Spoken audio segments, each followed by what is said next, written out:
Set the drummer to the side. Let the petty beef fry.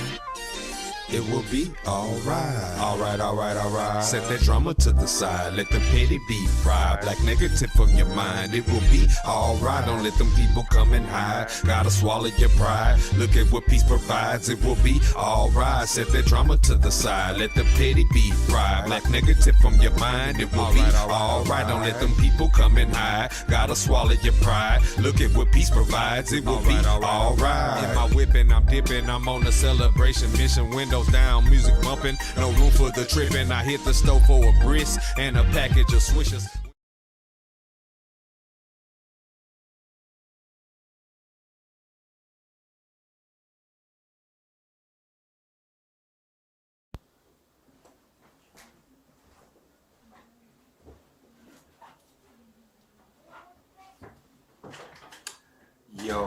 Yo, like we always do about this time. My name is Cornbread Capone. I'd like to welcome everybody to the season finale of Unpopular Honesty. Wow, it has already been a year. And we're wrapping it up for this season. I started this show because at first I had a radio show called Flames Radio. Excuse me. Flames Radio was an outlet for me to play my music as well as play other artists' music and talk to people. You know what I'm saying? But it was a weekly radio show that came on every Friday. And then when that got discontinued, I created Unpopular Honesty in place of that. This would be a podcast, my first podcast. And based on brutal honesty and real hip-hop music. And look at it, man. We have already came to the year, you know what I'm saying, since its creation. Celebrating the end of season 1 and walking into season 2.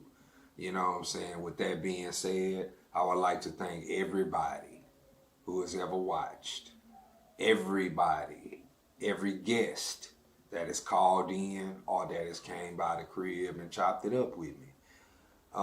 There was some people who I was supposed to talk to throughout season 1 and for whatever reason it didn't happen. Just to let y'all know, season 2, we starting right back up at the beginning of November. You know what I'm saying? And all those people that I have yet to talk to, I'm looking forward to talking to y'all, you know what I'm saying? Because we definitely got to continue this thing. Tonight, man, what we just gonna talk about is just, you know what I'm saying, some random topics that's been going on in the world of hip hop. You know what I'm saying? First and foremost, before I even get into it, I want to say rest in peace to Shine Holden. She was a very beautiful, very bright, intelligent. Everybody, all her friends would say that she was the life of the party. So I do want to give her respect and her flowers. You know what I'm saying? I want to pray for her family and her friends who might be dealing with the difficulty of waking up day to day, realizing that she is no longer with us. It is bothering a lot of people. You know what I'm saying? Even though I might not say nothing about it, it affects all of us, everybody that knew her. You know what I'm saying? So I like to say once again, rest in peace to Shy. You know what I'm saying? Justice for Shy. You know what I mean? And on my next agenda, I will be releasing a music video in honor of my brother called Flames. It was directed by Terrence Matthews. And it will be releasing on his birthday, November 9th. So if you're subscribed to the channel, you will see the notification once it pops up on that day. It's one of the best videos I've done thus far. It's a proper tribute, proper way of paying respect to my brother. I love the video, man. And like I say, man, it's one of the best videos I've done. Shout out to T. Matthews. Shout out to Playmaker. Shout out to Nino Corleone. And shout out to Big Tuck for appearing in my music video. You know what I'm saying? I want to thank all y'all. I feel like my brother will be proud with that. You know what I'm saying? Because he did tell me, you know, before he left that if I have to make a song about him, don't let it be a sad one. I did that. It wasn't a sad record. It had the potential of being sad, but it wasn't a sad record. It was a great way of paying homage, you know what I'm saying, to my brother. You know what I'm saying? So, Flames, the music video, November 9, 2022, on my brother's birthday. You know what I'm saying? Another announcement, got a new single and video called Boss featuring K Love Evans, produced by K Love Evans. The music video was directed by DH Town, you know what I'm saying, Mr. Douglas Houston. That'll be coming out very soon, you know what I'm saying? So look for the single and the music video on all platforms, you know what I'm saying? And with that being said, we're going to get into what's been going on, man, in the world of hip-hop, man. I'm going to talk about the good first before we get to the bad. Nas, King's Disease 3 drops November 11th, 2022. This will be the fourth album between Nas and Hit Boy that has come out in the last 3 years.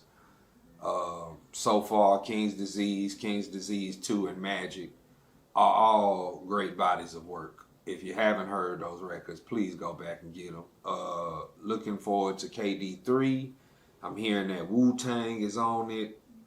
I'm not surprised because they just had the best tour of the year, the New York State of Mind tour, which was Wu-Tang, Nas, and Busta. You know what I'm saying? They had a great show. I had a chance to check it out, you know what I'm saying? Because now, you know, back in the day when artists went on tour, unless they made like a VHS or a DVD or documented their tour, if you didn't buy tickets, you didn't see it. But nowadays, when people go on tour, it's on YouTube for you to watch.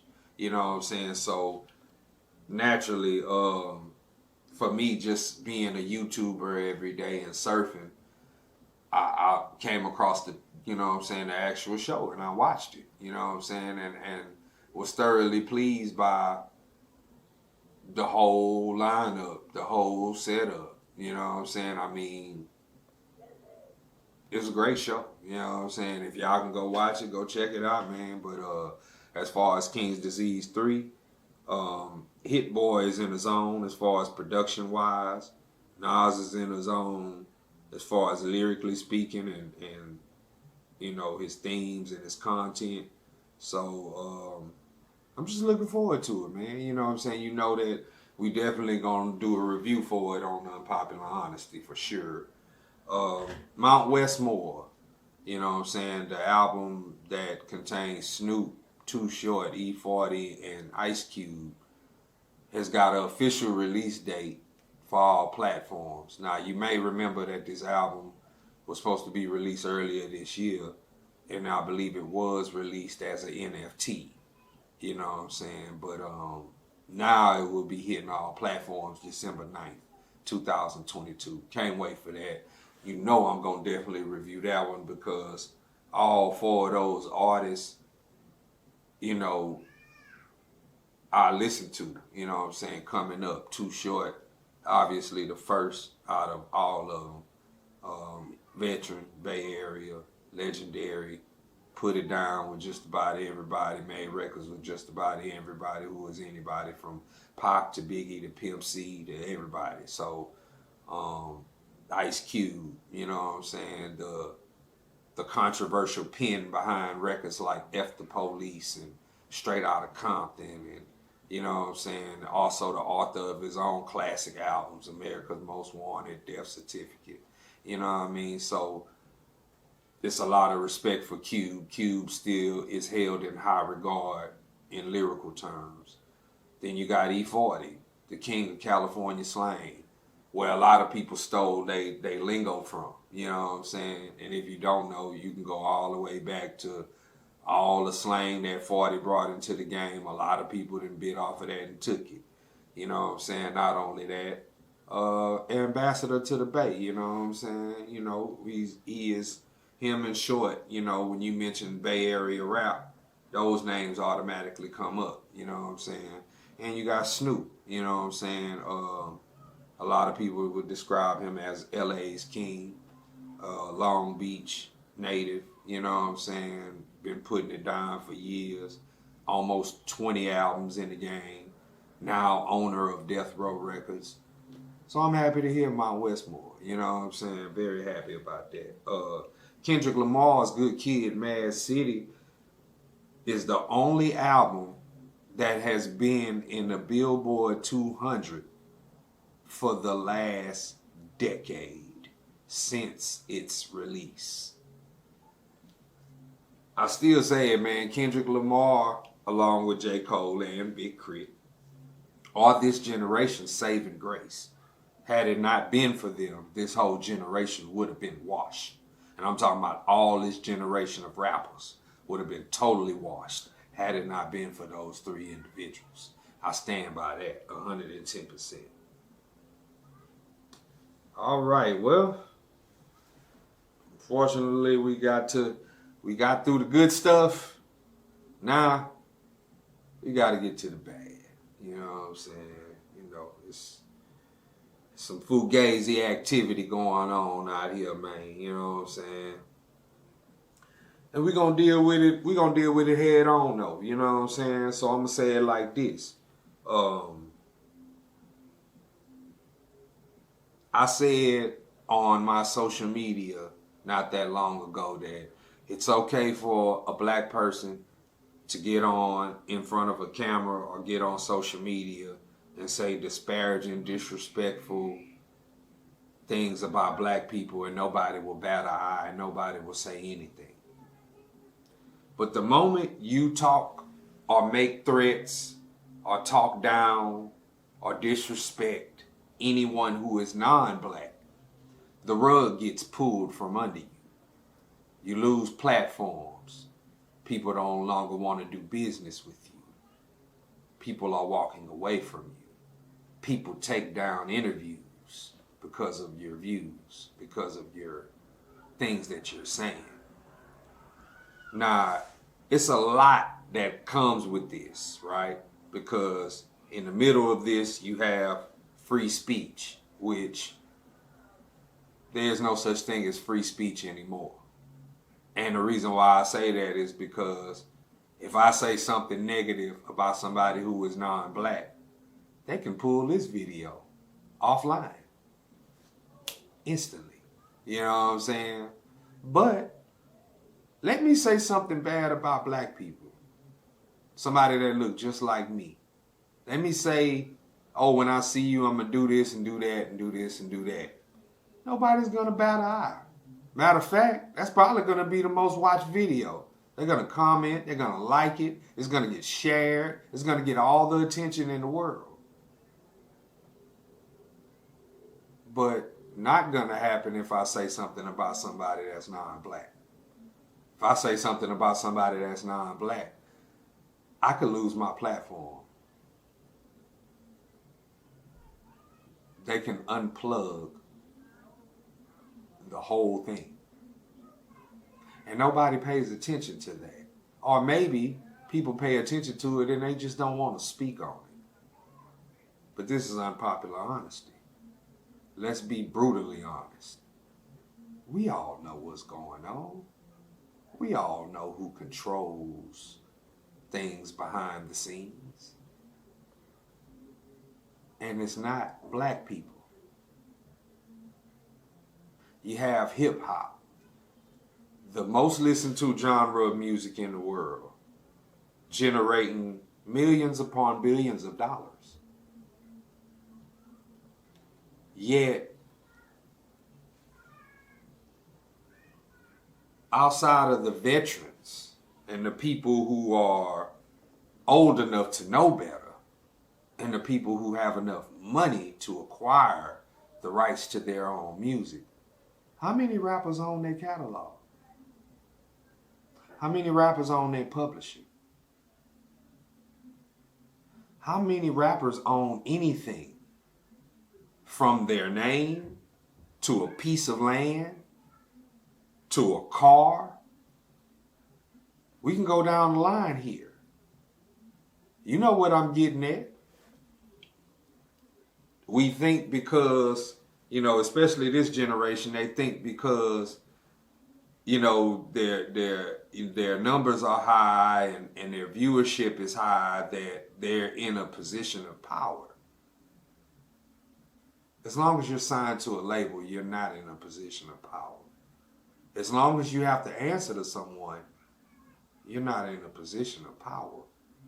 You call yourself a boss, but you don't delegate responsibility to anyone. You can't even be responsible for yourself, let alone be responsible for anyone else. You call yourself a boss, but you don't have payroll. You don't have employees to pay. You don't have a legitimate business. You should, if you are an artist, you should take your business more serious. But that's not what the business predicates, does it? The business predicates stupidity. You know why? Because the longer the business can keep you stupid, the less you won't know. The more money they get to make. You see how it works? Dumb you down, keep you stupid. Yeah, give you the little hush money so you can go buy you some trinkets, and yeah, you could feel like you're in a position of power. But really, you're not in a position of power because you have to answer to someone. You're not paying yourself because you're signed to someone, which means you have a set list of rules you have to follow. You have to put it in proper perspective here. That's why I tell artists, be independent. Stop believing in these labels. You don't need a record label in 2022 going forward. It's too many platforms for artists to take advantage of to market, promote, and advertise their music themselves without cutting the label in. Go to Barnes and Nobles and buy some of those music industry books so that you know your business, so that you don't get screwed out of your money. Learn what publishing is. Learn ownership of your masters. Learn. I know that's very tough for this generation. The generation that has Google and YouTube and all this information at its fingertips, but still rather be willingly stupid. Make that make sense.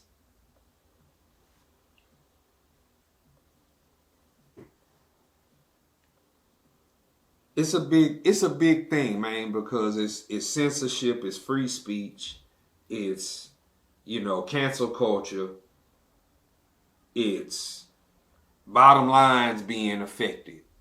When any time a bottom line is affected, meaning money is affected, it's a problem. It's a big problem. But just being honest about it, man. If you're an outspoken individual, then you should be ready for whatever comes your way, as far as how people are going to respond to your brutal honesty. To a certain extent, I have to deal with that as well. I have some very harsh views and thoughts about a lot of things involved with hip hop. So when I'm out in the streets, I have to deal with people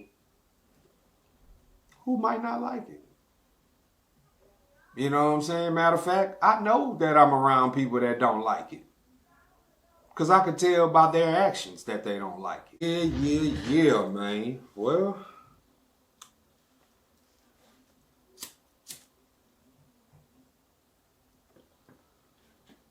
fire this thing up, man, because, we got to address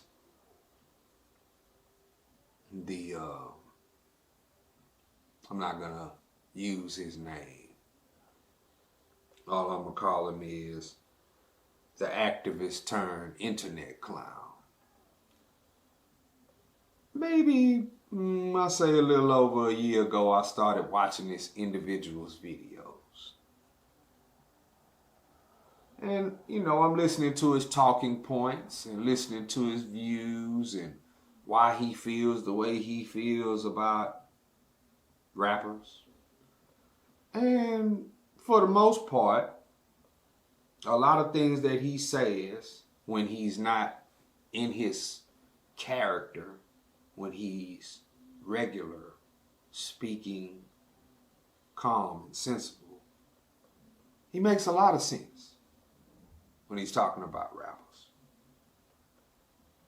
What doesn't make sense is when you talk down on the dead, because they're not alive to defend themselves. What doesn't make sense is to claim to be an activist in one breath, and then in the same breath, you can say, I'm going to call the police on you. I'm going to call the prosecutors to build a case on you. Even going as far as saying, I'm going to Trayvon Martin your child. Now, as a parent, I wouldn't take any threat to any child lightly. And if a man who calls himself an activist trying to better the community threatens to kill a child, I don't think we need to be following that. I don't think we need to be paying that any mind. I don't think that we need to give that person attention. Matter of fact, since he's made those statements, I've stopped watching his videos because I don't agree with that. You know what I'm saying? I don't agree with, the disrespecting the dead, the calling police on people. That's why the police are the police. You let the police do their job. If you want to be a police officer, well, then you go through the training and you go get the badge just like they had to go get their badge. They had to work for it. They had to train for it. If you want to be a lawman, man, go be a lawman. You know what I'm saying? But as long as you walking around in the streets, hopping around on the internet, doing police work, hey, a lot of people have written you off just for that. Because the streets don't rock with niggas who call the police. You know what I'm saying? And we shouldn't, because there's too much of that going on. That's another problem. You know what I'm saying? I don't agree with the whole threatening black boys' lives, but at the same time, being an activist, trying to save black kids. It's either you're going to kill them and send them to jail, or you're going to be an activist and you're going to help them. See, he want to be both. Being both ain't going to work. You can't be a killer of young black boys and an activist trying to better them. It just doesn't make sense. You know what I'm saying? Not only that, you're creating a lot of enemies for yourself. This is the biggest thing. You're creating a lot of enemies for yourself. And when you create a lot of enemies, and you go out in public and something happened to you, they're not going to know where to look because you got so many enemies. They're not going to know where to look. You playing with this generation. I mean, I understand your views on rappers, but you also playing with a generation that don't care. You seen them boys pointing them things at you. Hey, that's real. You got some little youngsters out here who do not care about what you're talking about. And if you show up in their city with that, that talk you be talking on the internet and them boys pull out them things on you, then what you gonna do? That mace not gonna help you. That mace ain't gonna help them bullets. You know what I'm saying? You gotta be smart about what you're doing. You got to be smart about what you're doing. And if you don't want to be smart about it, well, then, hey, do your dummy by all means. You know what I'm saying? Because that's what you're looking like right now. You know, and that's why I haven't said his name. I'm not going to speak his name. You know, but everybody know who I'm talking about. You know what I'm saying? You look like you're a part of the circus out here. You look like the head clown, Bozo, with the big flappy shoes and the big red nose. Yeah, that's what you look like right now. You look like a clown. A world-class idiot. All right. Well, certainly have to address the people out there who express their disdain for rappers. People who outwardly admit that they don't like rappers. And then when you ask them why they don't like rappers, they usually describe a certain archetype of a rapper. But that archetype of a rapper is not one size fits all, meaning it doesn't apply for everyone who is contributing to hip hop or rap music.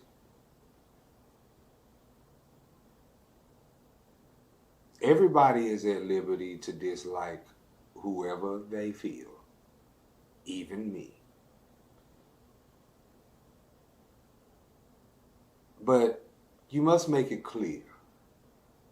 If you dislike a certain type, let it be known. Make it clear. Because whether you know it or not, it's a lot of rappers in the world. Some think logically, while others think recklessly. You never want to be on the bad side of what somebody could perceive your message to be. It could just end up not good. And that's just a little message out there to those who might not like rappers for whatever reason. Next, I would like to address the 35 and up crowd who listens to modern day rap, the music that their children are supposed to listen to. I have a question. Do you listen to the music because your children listen to it? Or are you listening because you don't want nobody to call you old? Understand that this ageism that exists only in rap music has been shattered. It's been shattered through conversations like this. It's been shattered by classic work from artists above 35 years old that have been released in the last 10 years and better. So I understand that the young generation has an issue about age because they're young. But if you grow and if you get a chance to live, eventually you will become old too. And those same hatred you're spewing will turn around and come back to you. Energy is real. And what you put out in the universe will come back to you. That's why I make it very clear. This is not about hate. This is simply asking a question that seems to rub people the wrong way, because people would love to say that rap music has evolved. I'm sorry, it has not. It has decreased in value tremendously. You can tell that because each year it's less and less likely that you'll get a classic rap album. And then the classic rap albums you do get, Those are the ones that people don't know about. Those are the artists that people don't listen to. There's an issue right now. See, it boils down to what's popular versus what real quality is. There's a lot of people that's popular. Majority of your popular artists dominate Billboard, dominate the radio. A lot of them dominate the club scene as far as what's played in the clubs. But in terms of quotable verses, do you remember the Source magazine when it did the hip hop quotable rhyme of the month, where they would type out somebody's entire verse? How many artists today have a quotable verse that you can print on a t-shirt or a piece of paper and read? Not many. They also had a rating system in the Source for albums. And we all knew that 5 mics meant this is a hip-hop classic. So the question I ask you is, how many artists today are making hip-hop classics? Don't worry, I'll wait. If you're asking newer artists, how many of them make classics? None. The veterans are still making classics. This year, Lupe Fiasco has a classic album, but nobody listens to Lupe. His name don't even get brought up in the conversation when we talking about lyricists, MCs, the GOAT conversation, the best ever conversation, whatever, however you want to put it. His name never comes up. And that's not the only classic album he has. He got 4 of them out of his catalog. Out of who's popular, out of the artists who are popular today, none of them have a classic album. Not one. We have to be honest about it. It's popular, it's catchy, it sounds good for the moment. If you're going to a party, yeah, it might be the vibe of the party. But what happens when that party is over? What happens when you get in your car and drive home? That vibe of that party, the music that lasted for the vibe of that party is over. Then what?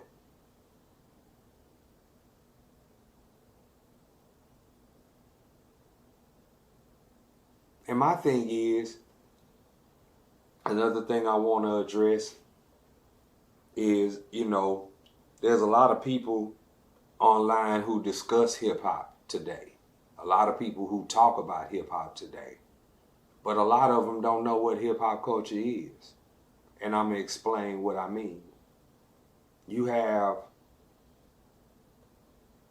young kids under 25 years old who feel like they know about this culture so much that they can talk about it. But when you listen to them talk, they're not talking about the trailblazers, the people who opened the doors so that artists today can succeed. They're talking about their generation, what's going on now. You have Google and you have YouTube, the 2 biggest search engines in the world. You can go on either one of them and read about the history of hip hop. You can go buy books about the culture of hip hop. There's documentaries, videos. If you want to know about the history of hip hop, it's out there for you to learn and read. If you don't know about hip hop history, you shouldn't be allowed to talk about it. No different than if we were on the street and you were claiming to be a part of a street organization, and somebody close by who is a member of that street organization hears your conversation. Now he wants to know, Are you for real or are you just talking? And he's going to find out fast. And all he got to ask is a few questions. Simple questions at that. And if you're a real one, he'll respect your conversation and probably want to build with you. But if you're not a real one, depending on how he's feeling in the mood that he's in, he might let you make it and tell you, hey, don't speak on things that you're not fully aware of or that you don't know nothing about. That's a nice way for me to put it, because there is a bad side to that too. You know, people who talk that talk and not really about it, they don't really get let off with the slides. They don't get let off the hook easy. Understand? Those rules should apply to that. Same as for hip-hop conversations. If you don't know about this culture, why it was created, where it was created, the forefathers, the fundamentals, stop talking about hip-hop because you don't know nothing about it.